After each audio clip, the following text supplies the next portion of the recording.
tere tulemast! See olen mina, Chris Apollonides. Ma tahan teile rääkida oma raamatust. Ma olen selle valmis kirjutanud, aga ma ei ole seda veel avaldanud. Sellegipoolest, ma soovin seda jagada. Ja ma mõtlesin, et ma loen ette mingi ühe peatüki. Raamatu nimi on Kaljulinn. Ma loen alustuseks teile väikese intro, et saada paremat aimu, millest raamat räägib. Kujuta ette linna, mis seisab kõrge kalju äärel, kus hooned veripunasest savist, päevad kuldsest valgusest ning ööd täis tähti kummalisi. Kujuta ette tiibu, suure valge sulega tiivapaari, mis sirgumas kui väline elund otse seljast. Kujuta ette nendega lendamist üle ookeani, mööda festivale ja läbi klubi saale. Ja kujuta ette pilves inglit, kellel nimeks Aadam. Nii, ma loen ette peatüki 3.6.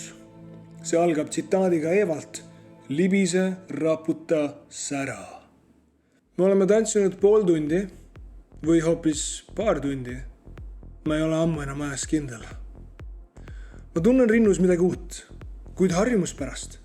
Midagi, mida olen ka varem tantsides tundnud, aga mis täna öösel maitseb taas värskelt. Nõnda korduvad hetked, mil unustan silmi avada, nähes maailma teisel pool pimedust. Ümberringi helendavad anumad, mis nõretavad elukirest ja taustal kuristik, mis lõputu. Iga natukese aja tagant tunnen pea kohal tugevat õhu liikumist ning silmi avades näen, kuidas keegi tiiuline on jälle õhku tõusnud. Ingli kuju neonsete valgusvihkude keskel on lugematuteks hetketeks hipnotiseeriv, kui jälgin lühidalt seda igavesti kestvat varjude mängu. Mööduvad sekundid või minutid, aga siis kunagi varsti langen üleni muusika võimu valla taas tagasi.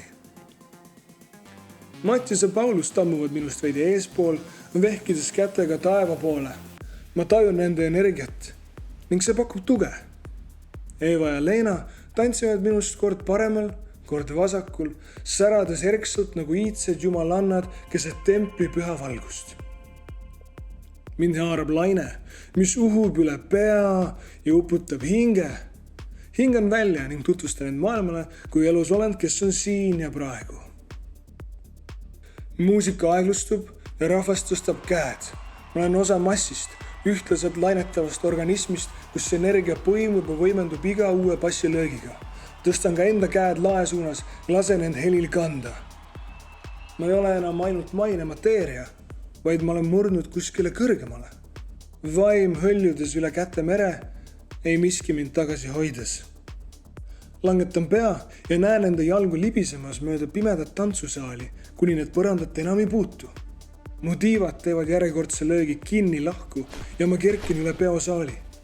Ma eristan rahvamassist Mattiase ja Pauluse piirjooned, kes tõstnud käe sudurlikult kulmu kohale, et mind nõnda aupaklikult teise ilma saata.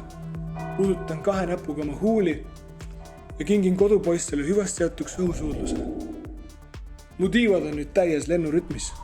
Rinnalihased töötamas väsimatult, nagu tuhast tärganud pooljumal, kel soov end tõestada, surudes sulestikku aina edasi ja kõrgemale. Kätemeri kaob mu silmist ja mind tervitab sootuks uus tasand. Tasand, kus võõrad tiiulised olendid mööduvad minust metsikult pööreldes, kui mängulised näkid merevahus. Kuuvalge näib eredaim kui iial varem ja minu vaateväli väriseb kui palmirand keset orkaani. Ma avan suu ja karjun. Karjun nõnda valjult, nagu häälepaelad pole kunagi varem karjunud, kuid keegi ei kuule mind. Ning see teadmine pakub vaid rõõmu ja rahu. Minu keha kerkib aina kõrgemale ja kõrgemale, kuni viimaks paitab pead kivine lagi. Ma olen mäe tipus ja mu jalge all möllab riitus, inimesed, inglid ja kõik teised selle maailma kodanikud. Mul on nende üle hea meel, aga ma ei hooli neist. Messel on teised plaanid. Ma liuglen esimesel vabale platvormile, mis ripub linnupuurina klubi lae küljes ja seal tõmban viimaks hinge. Istun metallvõrele ja sulgen silmad, lastes peal aeglaselt kuklasse vajuda.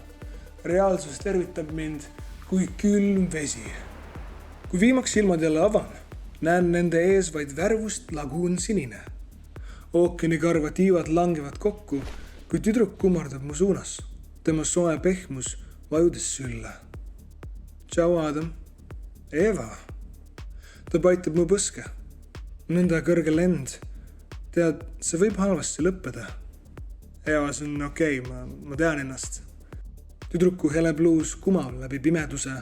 Tema must nahk seelik välkumas keset valgusvihke. Ta ulatab mulle õnnistatud käe. Tule tantsi minuga, ütleb naiselik hääl. Ma tõusen ja haaran andunult Eeva puusadest. Naeratu muusika neelab meid elusalt alla, mõlemad alistudes keharütmidele. Peites enda näo tüdruku kiharate sekka, upun joobunult tema juuste ja ihu aroomidesse. Me liigume kui üks, tundes oma nahal nii teineteise keha kui meelt. Libistan sõrmed pikki kaela, kuni tema lõuani ja näen Eeva silmist, kuidas tüdruk on enam kui valmis. Me suudleme ja pikalt. Kõrge klubi lae all valgub kokku paarike. Ühel tiivad valged ja teised sinised. Nad väänlevad muusika ja kontrollimatute tunnete käes hetke poolt orjastatult. Seda kõike sel ajal, kui ülejäänud maailm sulab ja tahkub sekundite jooksul uuesti ja aina uuesti. Põrand väriseb, kui 100 jalapaarid üle ookeani väänlevad, kuid punane meri ei lahkne, sest kõrge soolsus hoiab eksinud hinged laine harjal. Selleks nad siin ehk ongi, et veel kord uputada maised kehad ja vaimsed pahed tormis, mis räsib veebina kohal maailma meret. Kui viimaks siiski kuuvalge taandub, ajame kamba jälle kokku, et liikuda koos väsinud kodu poole. Tunded, mis meid ülistasid, tasapikka kadumas. Üleloomulikud või mitte. Selline väike lõik, väike peatükk mu raamatust. Vaatame, võib-olla ma teen veel midagi taolist. Võib-olla võtab veel mingi peatükki. Aga seniks jätame hüvasti.